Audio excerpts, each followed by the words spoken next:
Thanks for the $30 a month. I'm eating instant ramen every day. I was so shocked at my son's words that I thought time had stopped. What?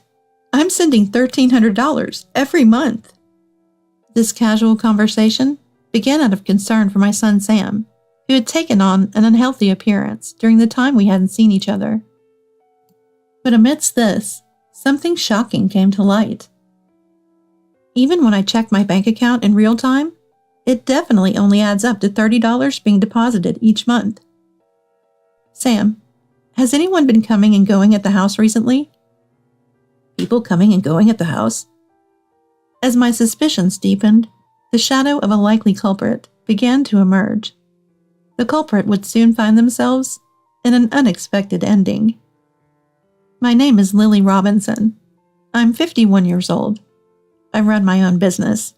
I have one son, his name is Sam, and he's 18 years old, just starting his first year of college. He's a very kind, mom-loving, good kid. Sam has always been good at drawing, and now he's attending an art university. He's majoring in oil painting and spends his days drawing something or studying art materials and the history of painting. He wants to be a painter in the future and is working hard every day to get closer to his dream. Sam's paintings warm the hearts of those who see them. They use gentle colors as the main palette, but have strong contrasts and depth. To me, an amateur, they seem more than good enough, but Sam says he still has a long way to go. I'm a single mother, and I divorced my husband shortly after Sam was born. The main reasons were infidelity and financial issues. My ex-husband was never very responsible and lived more on a whim, but his irresponsibility worsened after marriage. I thought he was going to work normally, but it turned out he had been fired and was spending his time at lottery shops. By the time I realized it, tens of thousands of dollars had been withdrawn from my savings account. And when I confronted him, his bizarre response was, "Be grateful I'm living with you." Infidelity suspicion surfaced, and eventually we divorced. After that, I devoted myself to work. At that time, I was an employee at a company I joined after graduating from college, but it was tough to work while raising a small child. Taking days off for sickness or arriving late became more frequent, and I was looked upon coldly at the office. It was mentally challenging to continue, so I resigned. Looking back, I think it was the right decision. Fortunately, an acquaintance of my mom ran a company, and they offered me a job. The new company, led by a female president, was understanding about parenting. With help from those around me, I worked my way up to a higher position, and eventually, "I want you to take over as the company president," the previous president said to me. Her childlessness had left her pondering the company's future, whether to find a successor or shut it down. I was surprised at first, but after talking to her, I decided I didn't want the company to end. So now I'm the president of that company. While not wealthy, I've managed to provide a comfortable life for my child. I believe I'm supporting Sam in pursuing what he wants to do. My once little Sam is now a university student, and it fills me with a deep sense of emotion. Starting his college life, Sam began living alone near the school. During the move, I felt a mix of sadness at his leaving the nest and joy at how well he had grown up, almost bringing me to tears. "Mom, I think I'll still cause you trouble, but thanks for everything up to high school. I'm counting on you in the future, too." Sam said that on the moving day. He really is a considerate child. Though Sam's house isn't too far from our family home, we haven't been able to meet often recently because he's busy with university assignments, but we often talk on the phone. I know I'm a bit clingy, but just hearing his energetic voice reassures me. Today, after a long time, Sam is coming home. I'm looking forward to hearing about his grades and college life. "I'm home." Sam returned past 11 at night. I was worried because it was late, but when I heard the front door and went to greet him, there stood a much thinner Sam. "Uh-oh, welcome back." I was so surprised by the drastic change that my voice caught in my throat. Sam, who used to have a healthy physique, now had bony arms and hollowed cheeks. Sorry I got home late. Woo, I'm hungry. Is there dinner? But his tone and manner were unchanged, still the same old Sam. For now, I laid out Sam's dinner on the table. Wow, Mom's cooking. It's been a while. Let's eat. Sam ate with incredible speed, his eyes shining. He even went for seconds of bread. It was nice to see him eat so much, but something about the way he stuffed his cheeks felt off. How's college life? I asked, trying to distract myself. It's fun. I finished several paintings just in the first semester, and I'm learning a lot. That's good. Your grades for the first semester look promising. You're working hard. Well, I want to get as good grades as possible. Oh, by the way, I've made some close friends recently. Sam spoke after chewing and swallowing his food. This was the first time he'd mentioned friends since starting college. They're all funny and kind. They even came to stay over at my place the other day. Such a college-like episode, I thought nostalgically. I remember staying over at friends' places when I was in college. That's nice, but don't play too hard, okay? Of course, I know. I gave him a gentle warning. There are temptations you shouldn't give in to, even in college. I trust Sam, but it's always better to be cautious. Because he came home late, he went to bed right after dinner. He had to go to school the next morning, so he couldn't talk much before he left. A week passed since then. The concern about Sam's health, which I noticed when he came home, remained on my mind. Even if it were a diet, he had lost too much weight too quickly. Besides, Sam never needed to diet. He was always so healthy. Is it strange for me to intervene in his lifestyle at 18? Am I overthinking? These thoughts crossed my mind. After a week of worrying, thinking it was a waste of time to ponder, I decided to call Sam. Hi, Mom. What's up? Sam's voice was normal as ever, somewhat anticlimactic. Well, I was hesitating whether to ask you when you came home the other day. Yeah? What is it? Sam, are you eating properly? Yeah, I eat well every day. Sam's answer was reassuring. But then, what about sleep? Are you too busy to get enough? I guess I do sleep less than before. I've started a part-time job, so I tend to cut back on sleep. Part-time job? This was news to me. He had started a part-time job as a busy college student? Where did he even find the time for it? Oh, didn't I mention it? I'm working night shifts at a grocery store. Night shifts? Are you okay? If you're short on money, I can send more. I send money to Sam's bank account every month for living and food expenses. At first, he said it was enough. But since he got into the art college he wanted, I wanted him to fully immerse in college life, so I've been sending him money. But to hear that he needs to work night shifts to make ends meet. Certainly, being an art student can be expensive. I impulsively thought of increasing the allowance. No, it's fine. But, as I hesitated, Sam, perhaps worried, said gently, Thanks for the $30 a month. I'm eating instant ramen every day.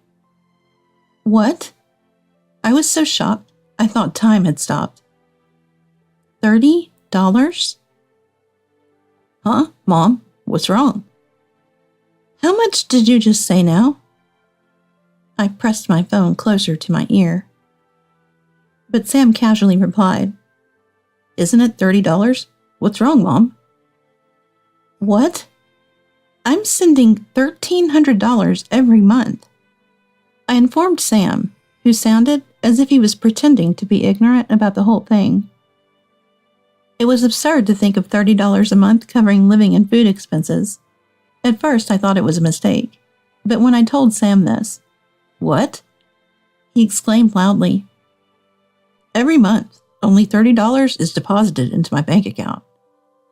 That can't be. What does that mean? Confused, we both tried to make sense of the situation over the phone. It seemed that Sam hadn't touched the money I'd been sending. He had been covering his expenses with his part-time job earnings. I remember telling him to ask me for money for any urgent needs or art supplies, and I would deposit that separately into his bank account.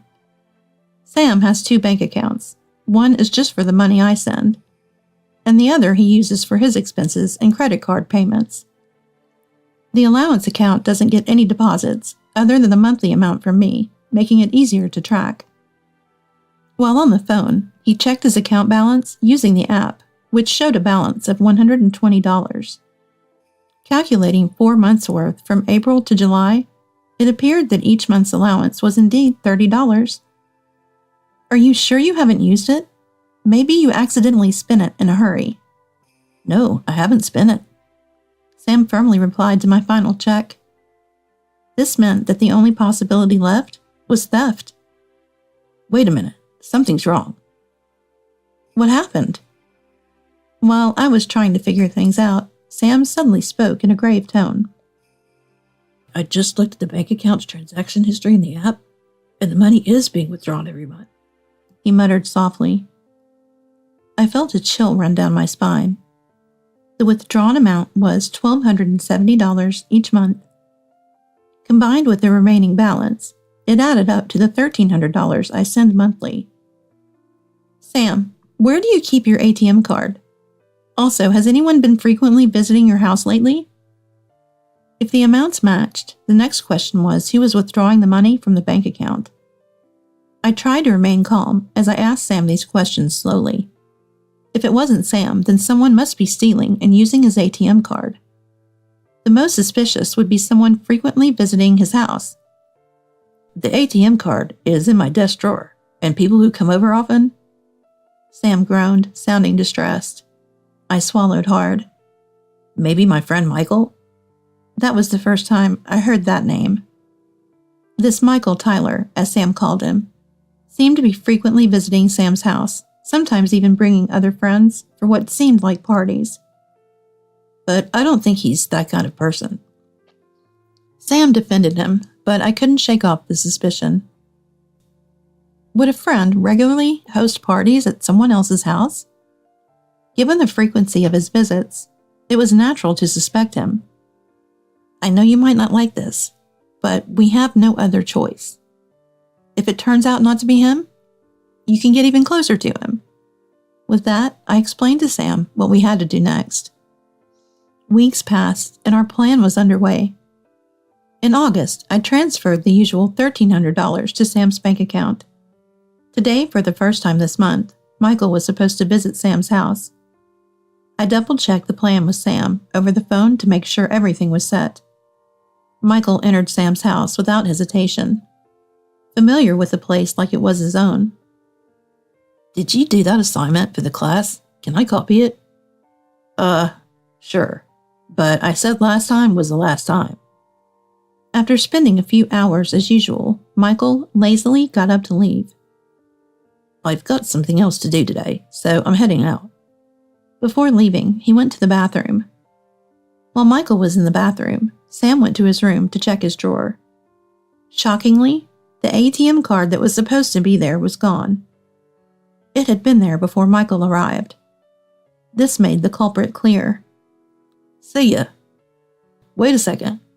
Sam stopped Michael as he quickly tried to leave after coming out of the bathroom. With resolve, Sam spoke up. Give me back my ATM card. What? Sam looked him straight in the eyes and said it firmly. But Michael didn't respond, and instead laughed mockingly. The card that was here before you came is missing. Just give it back now, and I won't be mad. Sam said this gently in his usual tone, but Michael remained defiant, unflinching. I don't understand what you mean. He pushed back. You've been taking money from my bank account every month, right? That's the money my mom works hard to earn every day. So, I don't know what you're talking about. Besides, where's your proof I took it? Michael spoke condescendingly. Finally, Sam grabbed Michael's arm and raised his voice. I don't want to do this, but show me everything in your bag. Sam tried to forcibly check Michael's bag. What the hell? However, the physically larger Michael easily brushed Sam off. After a struggle, Sam was pushed forcefully and fell dramatically backward. But in that moment, something fell from the pocket of Michael's hoodie. It was unmistakably some kind of card. Sam, with eyes red from anger, picked it up and looked up at Michael. This is... The card was a bank ATM card, clearly labeled with Sam Robinson. Cornered, Michael clicked his tongue and looked down at Sam, who had fallen. Such a hassle. You never noticed until now, he muttered. Then Michael continued. Yeah, I took it. But it's your fault for not noticing, right? You look like a rich boy. I targeted you from the beginning. Michael confessed his actions, unapologetically angry. Sam, overwhelmed by the betrayal of a trusted friend, started crying. The fact that a friend betrayed him hit the kind-hearted Sam hard. Crying like a girl? Really funny. Mocking Sam, Michael said, See ya.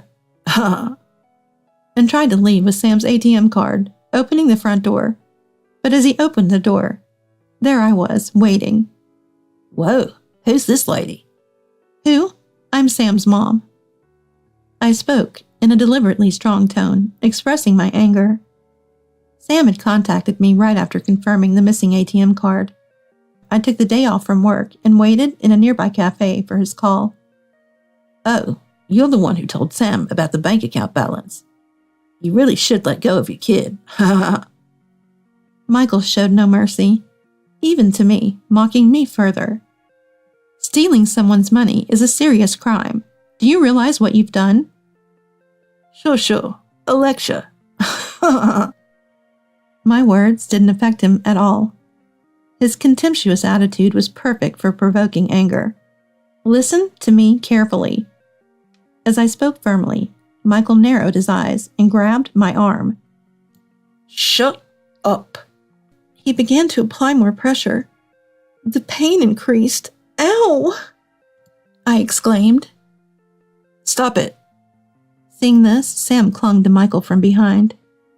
Michael released my arm, but easily overpowered Sam, due to the size difference, causing Sam to fall to the floor again. But even on the ground, Sam raised his voice strongly. Apologize to Mom. Tears streamed down Sam's cheeks, too many to count. Sam, who had never fought before, was now confronting the situation head-on. I was more caught up in this fact than the pain in my arm I had felt just moments ago. Really? What a pain this mother and son are. Don't you get it unless you're hurt?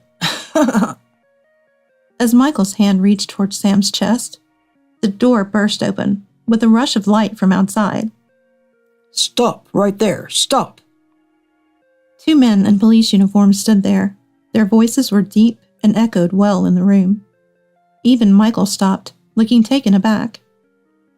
So you're the main culprit behind the stolen ATM card. We need you to come to the station with us.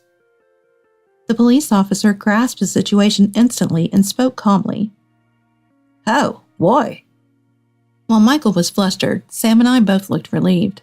Our plan had worked perfectly. Everything that had happened was calculated by Sam and me. We always kept the ATM card in a specific place. Then right before Michael was about to leave, we would check if the card was still there. If it was there, Michael wasn't to blame, but if it was gone, he was definitely the culprit. I was waiting nearby, ready to come over as soon as I got the call. We had informed the police beforehand, so they could arrive while we stalled. Knowing Michael was physically strong, from what Sam had told me, we were prepared for the possibility of being overpowered.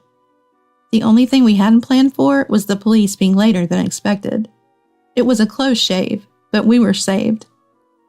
I was on the ground, and Sam had been grabbed by the chest, making it obvious who the culprit was.